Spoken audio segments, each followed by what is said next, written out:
At the dawn of the 19th century, a young woman was thrust onto the throne of a kingdom that stretched across the globe.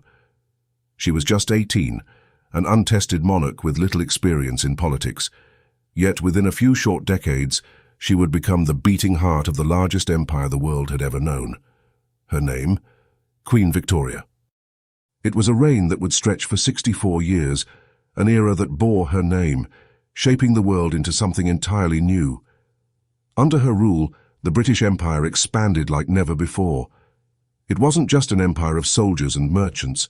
It became an empire of railroads, steamships, telegraphs, and technology. But it wasn't just military might or industrial prowess that made her reign so extraordinary.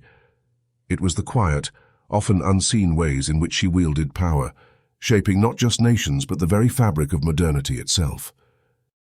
Victoria was only 18 when she ascended the throne in 1837, after the sudden death of her uncle, King William IV. Her early years on the throne were marked by uncertainty.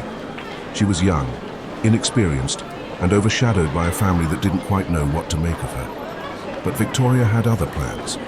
Determined to rule and rule wisely, she carved out a space for herself in the male-dominated world of British politics. Though few could have predicted it at the time, the Victorian era would become a time of incredible transformation. The Industrial Revolution, which began before her reign but accelerated dramatically during it, would change the world forever.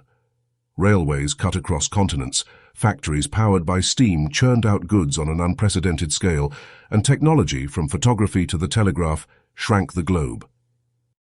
It was also during this time that the British Empire expanded at an astonishing pace.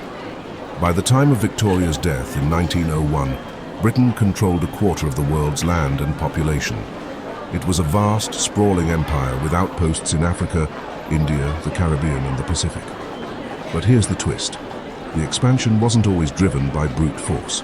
In fact, Victoria's reign was marked by something more subtle.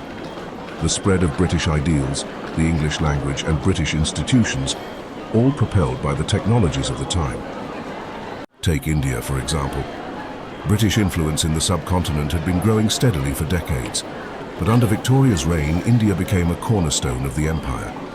In 1858, following the Indian Rebellion, the British government took direct control of India, making Victoria its empress. This wasn't just a political move, it was a symbolic one. The British weren't just ruling India, they were reshaping it in their image. British railways connected cities across the subcontinent, and British laws and institutions were implemented. But alongside these changes came tension and resentment, and the dark undercurrent of imperialism began to show its ugly face. Victoria was no stranger to personal loss or political turmoil. Her beloved husband, Prince Albert, died suddenly in 1861, leaving her devastated. Yet, remarkably, she did not relinquish her grip on the throne.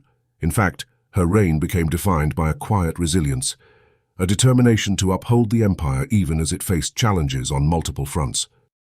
Meanwhile, the world outside the British Isles was undergoing profound change.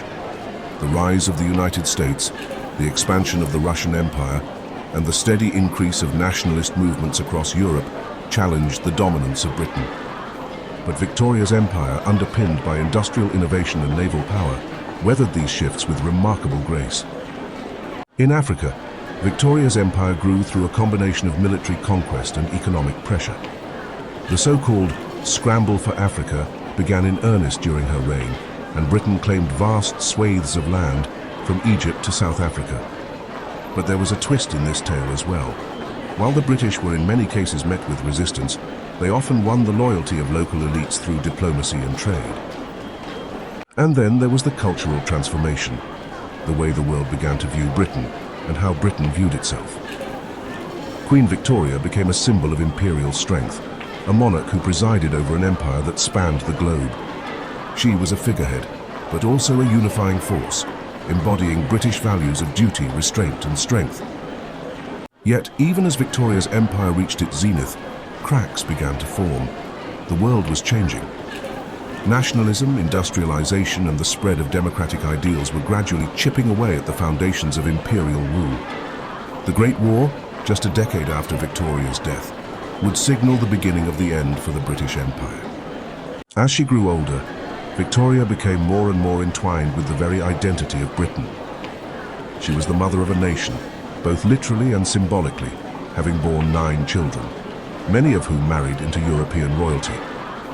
Through these alliances, Victoria became known as the Grandmother of Europe. Her family ties spread across the continent, cementing her status as a key figure in the complex diplomatic web of the 19th century. When Queen Victoria passed away in 1901, her empire was at its height, but the world had begun to change. The sun may have never set on the British Empire, but it was already starting to set on Victoria's vision of the world. Her legacy, however, remains indelible. Queen Victoria didn't just rule an empire, she transformed it. And through her, Britain became the most powerful force the world had ever seen, an empire whose influence stretched from the smallest Pacific islands to the towering peaks of Asia. Victoria's reign wasn't just about expansion, it was about the shaping of the modern world, one that would go on to define the course of history.